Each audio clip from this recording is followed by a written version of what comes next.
Good afternoon to everybody. So what we're going to do to start off is look at what we're going to cover today in regards to our financial well-being and financial planning talk. So if you could please move on to the next slide there, it's going to give us a nice overview of what we're going to be covering. So we're going to really cover, first of all, and to outline the cases, what's people's thoughts, I suppose, and views on financial planning. And next, after that, we're going to look at the kind of environment that people currently face themselves in and look at the challenges as well that this actually presents towards savers. Following up from this, we're going to look at the importance of financial planning in terms of getting your checkup, such as what we're doing today. And then we're going to look at options, I suppose, in terms of how we can, have strategies around our savings and how we work hard for our money and we can make more use of that as well. So please move on to the next slide there. We're going to start off with what people have been telling us. So at the start of the year, what Bank of Ireland did was we opened up surveys to our customers and non-customers as well, just to see, I suppose, what people are thinking in regards to their investing and savings and financial planning thoughts. And the key thing that we saw there was that 86% of people were afraid of losing some or all their money. And this is a very, very kind of natural thing to actually have in mind, because we might have heard about horror cases from neighbours or family members in the past whereby, things have gone wrong. But when you're dealing with people who are qualified, who are educated, who are regulated by the Central Bank of Ireland, things have gotten a lot stricter than they were in the past. And what we're trying to do now is show people a new way of actually doing business and a new way of looking at financial well-being and financial planning. The second major point that people said, and this was 52% of our participants, was that they didn't know about investments or had a lack of knowledge. And again, this is absolutely to be expected, because within the traditional education system and maybe even in college or even work, people are not really educated on, financial well-being, financial planning, on what they should be looking out for, questions that they should be asking themselves, and, how to find answers to those questions. And what we're going to do today is, I suppose, find some solutions towards that. The other major point, which is the third one, was that 47% were afraid of their money being tied up for a long time. Again, this is a very natural reaction. People feel that they can't actually touch their funds once they're invested, unlike maybe property. And, what we'd always say is that there's a lot more flexibility that's out there in the market from various participants than there was in the past, whereby there is certain access availability towards investments, as well as increasing, decreasing amounts based on your own needs. So we'll outline those options as well later on. And the final point was that 41% felt that they didn't have enough money or enough funds to actually invest. And what we always say to people is, in the past, you need a lot of large sums in order to invest, maybe a couple of thousand, etc. But now those, I suppose, amounts have gone down as low as €200 a month. So once a person can actually save €200 a month regularly as a starting point, obviously some people can do more than that. That's all people actually need. In the past, it was a lot more, but those amounts have gone down in order to allow people to actually get involved. If we please move on to the next slide, what we're going to look at is the current environment for savers within Ireland. And what we mean by that is, I suppose, what people are finding themselves in terms of the situation. And what we'll actually see is that currently, in terms of Irish household deposits, the amount of savings that we've had since the start of COVID has actually increased quite dramatically. As a result of people, I suppose, spending more time in the house, having maybe less costs, et cetera, et cetera. And on the third slide there, what you'll see is on the graph, it'll just show the Irish household deposits. And as you can see in the line there, we've seen that nice little increase over time in terms of the amount of savings that people have had. And this could be that your kids are not going to childcare anymore, you've had less expense in terms of commuting, et cetera, et cetera. And on the second point, we see what people are getting as savers in their bank accounts. And we can see that the interest or the money that you gain by holding your finances within banks or credit unions or even on PUS is quite low. We can see it's about 0.01% to 0.25%, which is nothing. And the best example I give to people to explain this is, if you have €100,000 sitting in a current account or savings account, which I'm sure all of us would hope to have, is that you would get €68 back after tax, which doesn't sound like a very good deal to us. And that's what a lot of people are saying to us as well. So what we learned is, by traditionally saving money in the bank account, keeping it there, we're actually guaranteed only one thing, and that is to lose money. Because as costs of goods and services and whatever else you're buying increases, if your money in your bank account is not increasing in terms of its value, you won't be able to get the same. And we move on to the next slide, this major topic, it will be discussed as well. But before we do that, we need to look at a key thing in terms of planning for our future. And this is probably the key slide that we have during this presentation. And what we can see here is three different points or timelines: short term, medium term, and long term. In terms of your short term, the most important thing, and this is the foundation of financial planning, is to have your emergency accounts. And all that means is, if you've no money coming in and you have money going out for a period of 6 months, what does that amount? Include your mortgage here, your household bills, your rent, and make sure you have that in an easy accessible current account, savings account, on post account, credit union, whichever account you have, and it's easily accessible. The key thing there is that it's guaranteed and you have easy access to it. That is the core foundation of financial planning, is having that emergency account. That will allow you to absorb any financial impacts later on, whether it be job changes, relationship breakups, etc., etc. So that is really the key.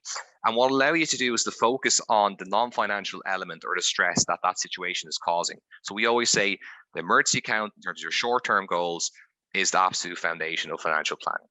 Moving on towards a medium term, this typically looks at goals such as maybe saving for a house deposit, saving for a wedding, saving for a kid's dependent's education, etc., etc. I think we'd all agree that it doesn't take a year to save to those. You know, we wish it would, but it takes usually longer than that, about 5 years plus. The key thing here is that we have an automated savings plan, whereby let's say we have a current account and a savings account in whichever company or institution, doesn't really matter. And we've an automatic direct debit system whereby the funds are going from one account to the other on a consistent basis. And the key thing is that that consistency is building up a large lump sum in order to attain the future goal. And it's also giving you a track record to show to the bank that you've actually been able to save as well. And another key thing we want to really get here is for our money to actually grow in value a little bit more, right? So even though you're putting in, let's say 500 or 1,000 a month, that's not really enough. We also need that money to grow by being invested into different products and various vehicles. And later on in the presentation, we're going to outline some options in relation to that. In terms of the long term, this is more so 10 years plus. So the typical thing we talk about here is pensions. And all a pension is essentially, it's a long-term savings plan, right? Whereby you're essentially sacrificing something today to give yourselves options later on in the future. And this could be an early retirement. This could be, clearing off your debt earlier, anything, absolutely everything, right? But what you really need to do, I suppose, is see, do you currently have a pension plan in your company? Or if you're self-employed, does it make sense maybe to set up a private pension plan? And the best thing about this is that you will get what's known as tax relief.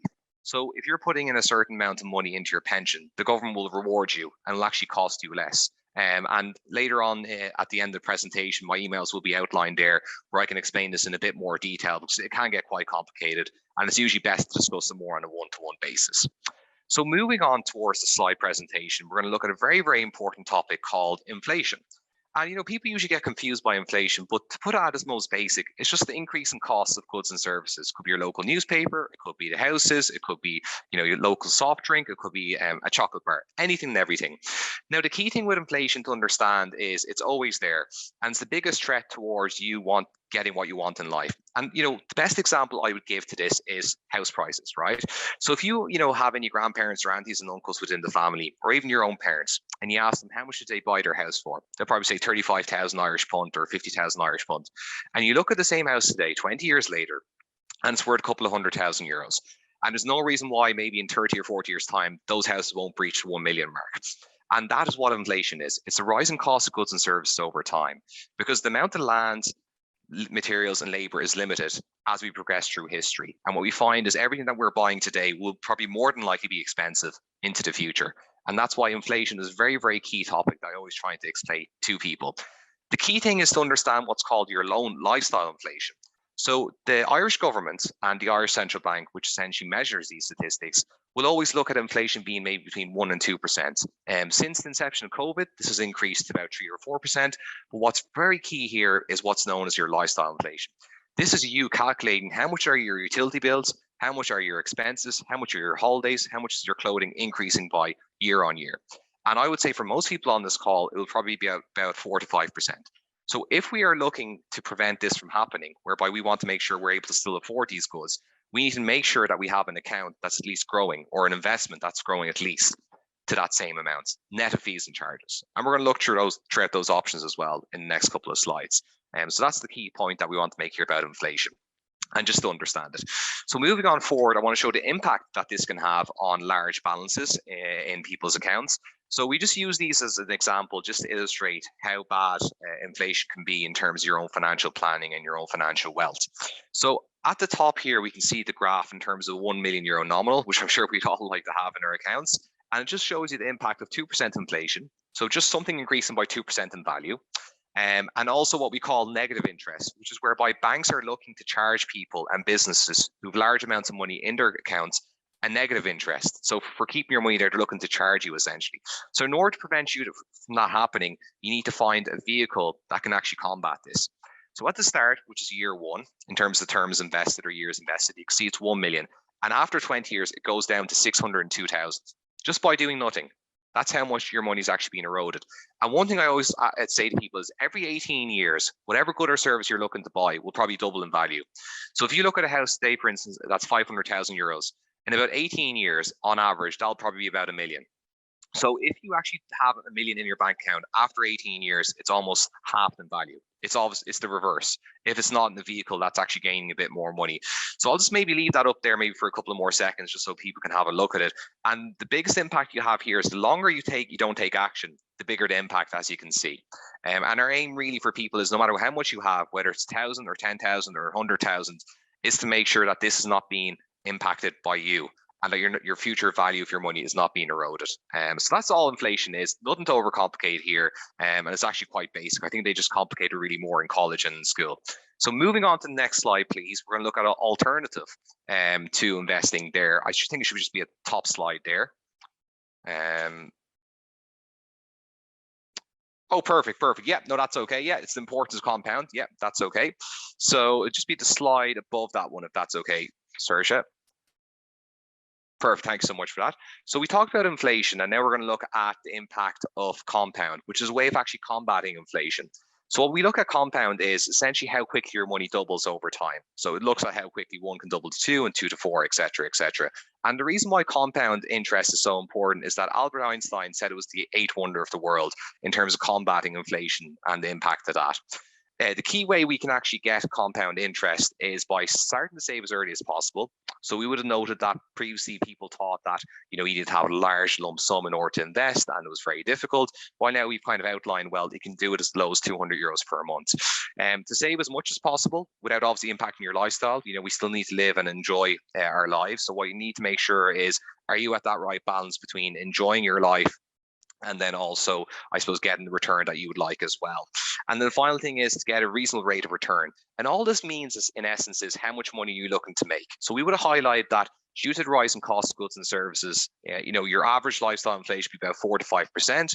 So realistically speaking, that is a minimum you should be looking to make in any sort of investment you're looking at. And we'll discuss the different types of investments later on as well, and options that people have. The most important thing to consider in your rate of return is also what are the fees and charges of those investments. Because what you want to do is make sure that net of fees and charges, you're getting the return that's the same as your inflation, right? Otherwise, it just doesn't make sense. And there's a very nice quote here by Benjamin Franklin that states, those who understand compound interest are destined to collect it. Those who don't are doomed to pay it. So what it means is essentially that there's a consequence, positively and negatively as well, of actually looking at combating inflation and looking at compound interest as a means of doing that. So if we please move on to the next slide there, we're going to have a really nice illustration summary in terms of the positive impact that this can make. So previously in the slides, we would look at the negative impact of the rising cost of goods and services on house prices, etc. And now we're going to look at how through compound interest, by making your money grow, we can actually make sure that this doesn't happen to us. So we just use an example of a 10,000 euros as a lump sum. You can use whatever example that you have, whether it's an amount in your mind or whatever you have in your bank account. And on the left-hand side, we essentially have the years, 10 to 50.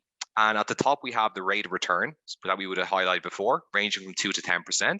And then we have essentially the different amounts based on the time that you've invested. So as you can see, the longer you're invested and the higher return, the higher the compounding effect and how quick your money doubles. And people always ask me, Kevin, what is a reasonable rate of return? So what I would say to people is if you're invested in equities, i.e. companies, just stocks of companies that we know, like Google, Amazon, Facebook, Starbucks, et cetera, historically that's done about between 6 to 8% year on year, right? So pretty much would meet your lifestyle inflation costs. Now, the key thing here as well is, we've looked at the impact 1 or 2% of actual what we call the charges and the cost of actually taking these plans as well. So net, you'd be left with about 5 to 6% in a medium term fund. And we've seen that over 10 years, a 10,000 lump sum investment at a 6% return will give you about 17,900 euros, obviously before the taxes are taken out, and we need to be very transparent with that. So that is the positive impact and influence of compound interest and compound returns that I'd like to highlight. And I think that graph is a very powerful summary as well on how it works. So I might leave that up maybe for another couple of seconds just so people can have a closer look at it. And what I would say here is whatever nominal you put into the boxes, the returns will be pretty much the same. So I'll just leave that open there for us. Moving forward, what I want to do is maybe explain some of the fund options that Bank Farren has on the next slide. So we can see here that we have multiple different funds options for people. And what a fund essentially is, it's a collection of different companies put into one big melting pot. So you might have some technology companies like Google, Amazon, Facebook. You might have some pharmaceutical companies. So essentially what you're trying to do there is you're trying to get a big balance and different basket of goods and services. And you can see here the returns. We can go back over the last 10 years as well in terms of how these have done. So there you can see the low, medium, and high returns over the last 10 years. And you can see that the most productive funds or collection of companies has been our technology fund, as you can see, which has done about 700% over the last 10 years. So essentially, no matter what risk level you're at, you'll be able to see kind of what the performance and returns are. And what we always say to people is there is a fund for everybody. And we can see these as well to your Bank Farren Group website, but also whichever bank you're currently with as well, they should have similar options. So moving on to the next slide there, if we could, I'm going to outline a bit more about diversification. And all diversification is essentially owning different pots within different companies and different slices. So here we can see car companies such as Toyota and Volkswagen. We can see Samsung, which is an electric, obviously production company. We see Adidas for clothing, and we see Microsoft for technology. So all we're doing here essentially is getting a nice selection of different industries, whereby something else is not working in one industry, something else is always working. And that's just in order to reduce your risk. It's also to actually increase your returns as well. So anytime you're looking at an investment, whether it be with your pension, which is a long-term investment, or whether it be a medium-term investment, it's always about looking at the top selection companies within that industry. So hopefully that's giving you a nice example of what a fund is with different section companies and how they actually work in terms of owning little slices or pots within different sectors. So if please move on to the next slide there, we're going to outline the solution that Bank Farren has in regards to these funds and investments. And it's called a target saver. And the reason why it's called a target saver in essence is it looks at different kinds of investments over the medium and long term. So it starts with as simply as 200 euros a month. If you want to put in more, they can. If you want to put in a lump sum at the start and then a monthly amount, they can as well. In terms of the flexibility, you can increase or decrease the amounts no matter when you want with no penalties, subject to be a minimum of 200 euros per month. And you can also access a portion of the fund of 10% per year with no penalties. So it gives you that bit of flexibility that we discussed about the previous concerns that people had. It's all professionally managed in-house by Bank Farren. So all the taxation, all the risk ratings, all the admin is all done in-house by Bank of Ireland.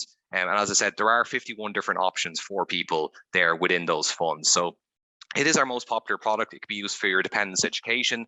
It could be used for saving up for a mortgage. It could be used for anything and everything that you would like to do, whereby you're just trying to get a better return for your funds. And a lot of Bank Farren staff as well would have this product. But, you know, whatever you're looking to do, I suppose, whether it be a pension, whether it be having an emergency fund, whether it be having a target saver, the key thing is to have that emergency fund first and make sure you have that as a core basic, you know, your 6 months of expenses in an account, and then you can move forward from that.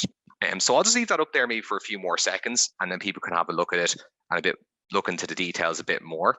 But essentially, it is very simple. You know, it's quite flexible. You have the access, and it's professionally managed. So it is quite a good product and service that we have. And you know, at the end of the slides, I will have my details whereby if people want to get a bit more understanding of anything we've discussed, we will be able to do that. And I'd like to thank Christina and Sarah as well for all their good work in terms of setting this up.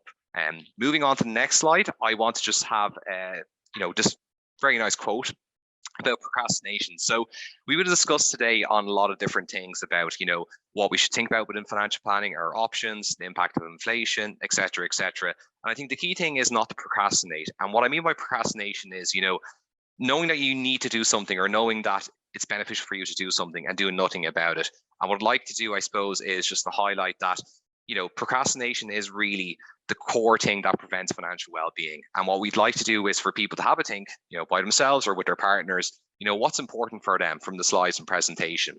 And as I said, we are here to support everybody that's within the Iconic workspace, and we're here to support Iconic staff members as well, and then everything that they need.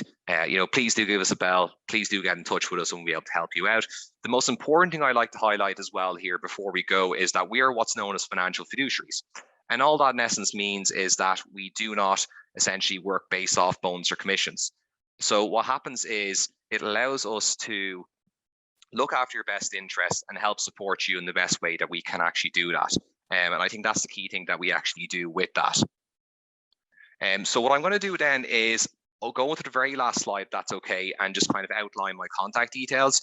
The reason why I don't have the phone number is that we are on the road doing presentations quite a bit, and even after this, we have another presentation. But if anybody needs absolutely anything, a one-to-one meeting, have any questions, please do let us know. Give me an email. I will respond to you same day and try and book an appointment.